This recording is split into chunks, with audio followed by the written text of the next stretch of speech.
భద్రాద్రి జిల్లా చర్ల మండలంలో ఆదివాసీ జేఏసీ ఆధ్వర్యంలో లంబాడి దిష్టిబొమ్మ దహనం చేయడం స్థానికంగా ఉద్రిక్తంగా మారింది. ఈ కార్యక్రమంలో రైతు వేదికలో జరిగింది.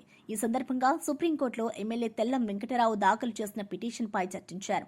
ఆ పిటిషన్లో లంబాడీలు, బంజారాలు, సుగాలీలను ఎస్టీ జాబితాలో చేర్చడం సరైనది కాదని పేర్కొని కేంద్ర, రాష్ట్ర ప్రభుత్వాలకు నోటీసులు ఇవ్వాలని కోరిన విషయం తెలిసిందే. ఈ పరిణామాల నడుమ ఆదివాసీ జేఏసీ ర్యాలీ నిర్వహించి లంబాడీలను ఎస్టీ జాబితా నుంచి తొలగించాలని డిమాండ్ చేసింది. అనంతరం లంబాడీ దిష్టిబొమ్మను దహనం చేశారు. జేఏసీ నాయకులు మాట్లాడుతూ మా హక్కులు రక్షించడమే ప్రధాన లక్ష్యమని స్పష్టం చేశారు.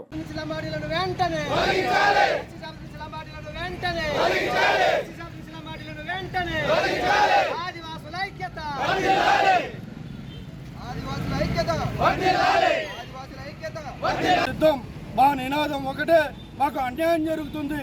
ఈ రోజు చిన్న స్థాయి నుంచి పెద్ద స్థాయి వరకు కూడా మా ఉద్యోగాలు నష్టపోతున్నాం, ఆర్థికంగా నష్టపోతున్నాం, రాజకీయంగా నష్టపోతున్నాం. కాబట్టి అన్ని విధాలుగా మాకు న్యాయం జరగాలనే ఉద్దేశంతో భారతదేశంలో ఉన్నటువంటి సుప్రీంకోర్టుకి మేము న్యాయపరంగా పోతున్నాం. మిమ్మల్ని ఎస్టీ జాబితా నుంచి తొలగించాలని చెప్పేసి ఈరోజు మాకు ఫేవర్గా తీర్పు రాబోతుంది. దానికి మీరు భయపడి మా ప్రజాప్రతినిధుల మీద దాడులు చేస్తామని చెప్పేసి అవాకులు జవాకులు పేలితే చర్ల మండలంలో ఉన్నటువంటి ఆదివాసీ జేఏసీ నాయకత్వాన మా ప్రజాప్రతినిధులు ఎవరైతే ఉన్నారో భద్రాచలం నియోజకవర్గ ఎమ్మెల్యే గారు కానీ, ఆదిలాబాద్ మాజీ ఎంపీ గారు కానీ, మా నాయకత్వం ఆదివాసీ జేఏసీ నాయకత్వం, మా మండల నాయకత్వం మొత్తం కూడా సంపూర్ణంగా మద్దతు తెలియజేస్తున్నాం.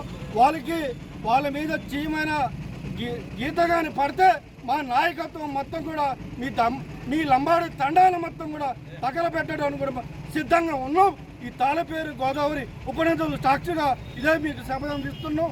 మీకు దమ్ము ధైర్యం ఉంటే కానీ మీరు న్యాయపరంగా సుప్రీంకోర్టులో మీ తాలూకా ఉన్నటువంటి ఆధారాలను చూపించుకోవాలని చెప్పి ఈ సభాముఖంగా మేము డిమాండ్ చేస్తున్నాం.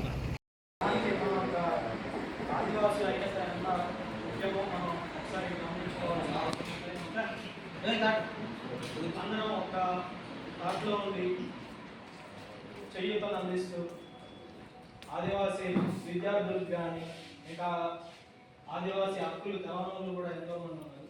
అలాంటి వాళ్ళకి కూడా ఈ ఆదివాసీ చట్టాలు ఏంటి ఇవి తెలుసుకుంటే చాలా మంచిది. మనం తెలిసిన వాళ్ళకి చెప్పాలి.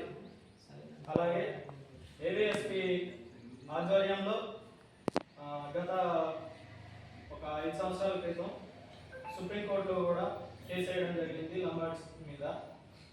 కేసు నెంబర్ వచ్చేసి 56/41. అది కూడా ఈ త్వరలో ఒక 1 వీక్లో వస్తుందనేసి చెప్పడం జరిగింది.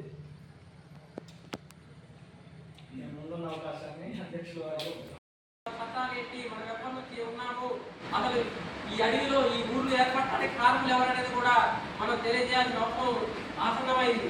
ఇంకా ముందంటే ఉన్నాం, ఏ పనిలో మనం చేసుకుంటూ ఉన్నాం, ఎవరికి వారే యమునా తీరే అన్నట్టు ఉన్నారు. కానీ ఇక నుంచైనా మనం ఏ ఊరు